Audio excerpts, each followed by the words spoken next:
Hola, ¿qué tal? Buenas tardes, días, noches. Depende en el horario que estén. Bienvenidos al podcast de confianza de la universidad. Vamos a hablarles sobre la transfusión sanguínea en México. Nos vamos a ir por partes. Tenemos en el equipo a doctoras que nos van a estar apoyando, brindándonos información acerca, de una investigación que hicimos junto con todos. Y pues vamos a empezar con la historia, con la doctora Mariana, que nos hizo el favor de explicarnos un poco, y las dejamos con ustedes y regresamos al estudio. Bueno, la transfusión sanguínea es la transferencia de sangre de un individuo a otro, esto con la finalidad de que podamos salvar las vidas de nuestros pacientes al restablecer su estado de salud, siempre y cuando el suministro sea adecuado y sano. Y pues vamos con un poquito de historia, que en el siglo XVII el doctor Guillermo Harvey describe las propiedades de la sangre y su circulación. En 1655 el doctor Richard realiza la primera transfusión de sangre en un perro. En 1667 John Dennis, que es un francés, transfunde por primera vez de un cordero a un humano.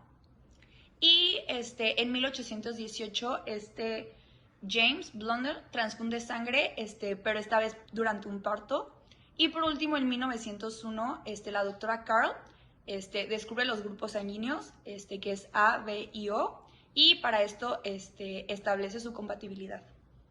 Muchas gracias, Mariana, por esa información tan valiosa acerca de la historia de nuestro artículo de la transfusión sanguínea. Quisiéramos ser un poco más específicos y hablar un poco también sobre la historia en México, cómo ha ido evolucionando desde sus inicios hasta la actualidad, cómo pues, han sido los cambios, cuáles han sido y cuáles han sido las fechas también más importantes de la historia de nuestro artículo.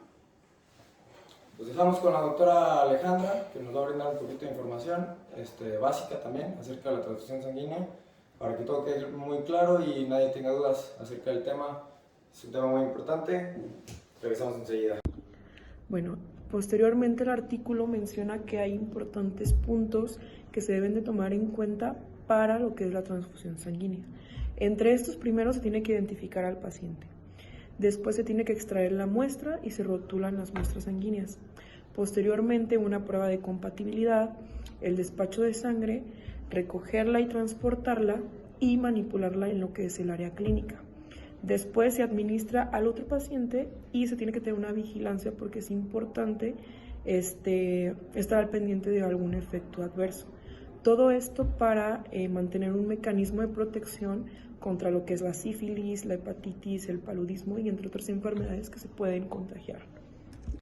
Bueno, es importante recordar que hay algunos puntos que son esenciales para lo que es la transfusión sanguínea. Y en el artículo hace mención, primero, que se tiene que identificar al paciente, se extrae la muestra y se le rotulan las muestras sanguíneas, después tiene que haber una prueba de compatibilidad sanguínea, después menciona que tiene que haber el despacho de sangre, recogida y transporte, después va a haber una manipulación de la sangre en el área clínica, después va a haber una administración, se tiene que vigilar al paciente y por último tratar en el dado caso que existan efectos adversos. Y esto es sobre todo un mecanismo de protección para evitar que el paciente contraiga lo que es, por ejemplo, la sífilis, la hepatitis, el paludismo y entre otras enfermedades que se pueden transmitir. Muchas gracias, Ale. Es un placer trabajar contigo, como siempre. Por favor. Sí, vamos a continuar ahora también con nuestra compañera Paulina. Ella tiene un tema bastante interesante, son los bancos de sangre aquí en México.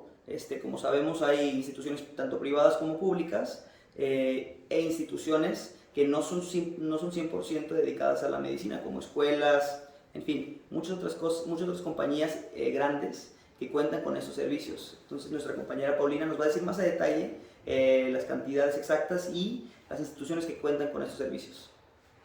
Muchas gracias y ahorita regresamos.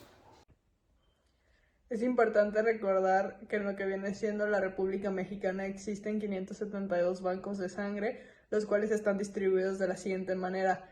Existen 263 en sector privado, 103 en Secretaría de Salud, 73 en IMSS, 56 en ISSSTE, 35 en CESAS, 12 en Pemex, 10 en universidades, 9 en Cruz Roja, Cruz Verde, 4 en Sedena, 4 en DIF y 3 en CEMAR.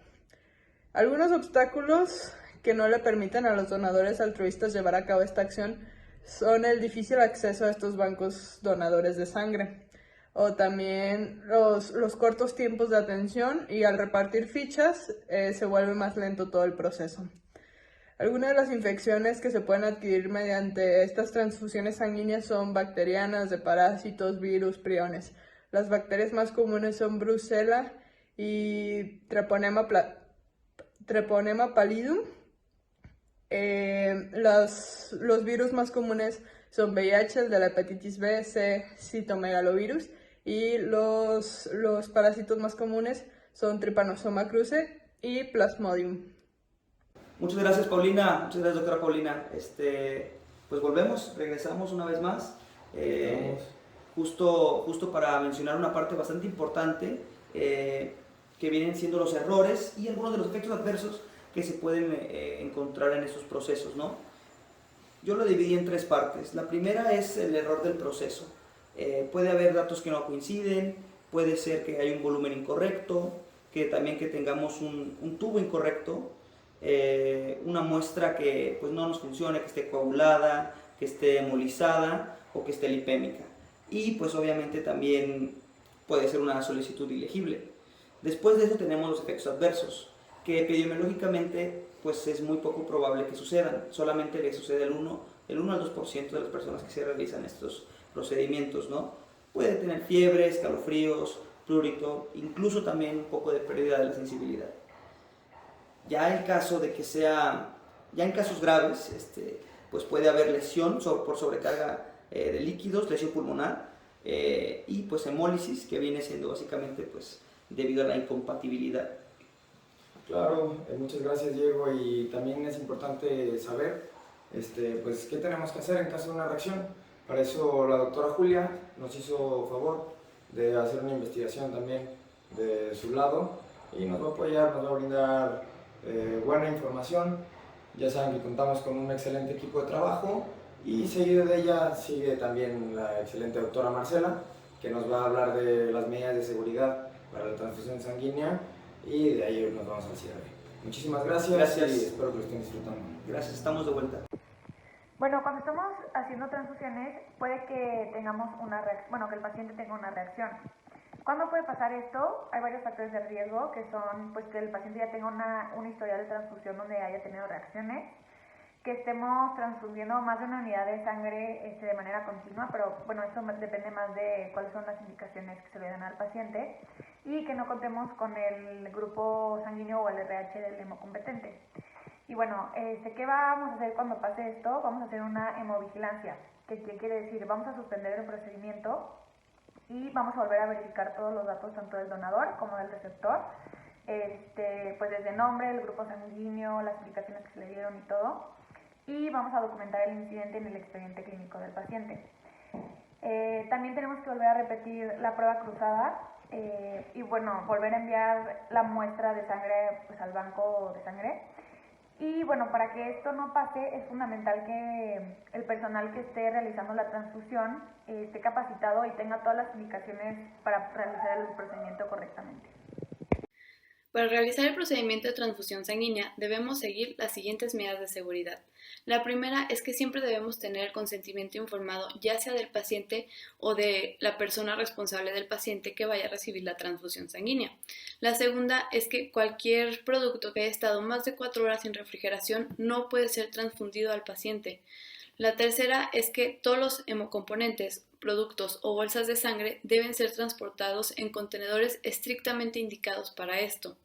La cuarta es que siempre se debe de tomar la presión arterial y la frecuencia cardíaca antes del procedimiento, luego 15 minutos después del inicio, luego 30 y una vez finalizado el procedimiento. La quinta es que siempre debemos tomar la temperatura del paciente antes de iniciar el procedimiento, luego durante todo el procedimiento y siempre se reporta cualquier incremento de esta. La sexta es que el plasma descongelado por más de 6 horas no puede administrarse. La séptima nos habla acerca del conteo de gotas que se debe administrar. Nos menciona que al inicio deben ser 30 gotas por minuto e ir subiendo hasta alcanzar las 60 gotas por minuto. La octava es que siempre tenemos que advertir al paciente sobre cualquier signo y síntoma que pueda presentar durante el procedimiento, esto para que no se alarme. Además, tenemos que mencionar y advertir sobre los efectos adversos que se pueden presentar una vez hecha la transfusión sanguínea. Y la novena y última es que tenemos que registrar todo en el expediente clínico del paciente, desde la cantidad, la calidad del hemocomponente, la fecha, el tipo, el número de folio, la hora de inicio y término, los signos vitales que tomamos, observaciones y firma del médico responsable de la transfusión sanguínea. Muchísimas gracias a la doctora Paulina y a la doctora Marce. Estamos de vuelta. Perdón. Disculpe, sí, doctora Sí. Julia y doctora Marce. Estamos de vuelta. Y pues bueno, ya en la recta final, para concluir, vamos a mi compañero, el doctor Oscar. ¿Qué tal? Les va a dar una clasificación también del artículo. Yo les quería hablar de algo breve. Pues tenemos que saber qué hacer con los desechos. Los desechos se tiran en el contenedor rojo, que creo que todo el mundo ha visto. Creo que hay uno en el salón. Y también tenemos que saber qué hacer en caso de una alergia. Claro que puede haber complicaciones, una de ellas son alergias. Y en caso de alergia vamos a dar difenhidramina, 25 miligramos vía intravenosa. También podemos dar hidrocortisona, 100 miligramos vía intravenosa también.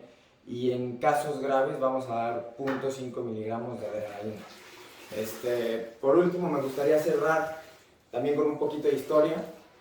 Sabemos que en la Segunda Guerra Mundial la transfusión sanguínea fue muy importante, salvó muchas vidas y hasta la fecha sigue salvando vidas. Entonces por eso nosotros nos tomamos la tarea de brindarles esta información fácil, digerible y de fuente confiable para que ustedes no tengan que estudiar o leer tanto, ¿no? Sí, muchísimas gracias también al equipo de trabajo, a las doctoras que estuvieron apoyándonos con la información. Y pues bueno, esperemos que haya sido de su agrado. Nos vemos a la próxima.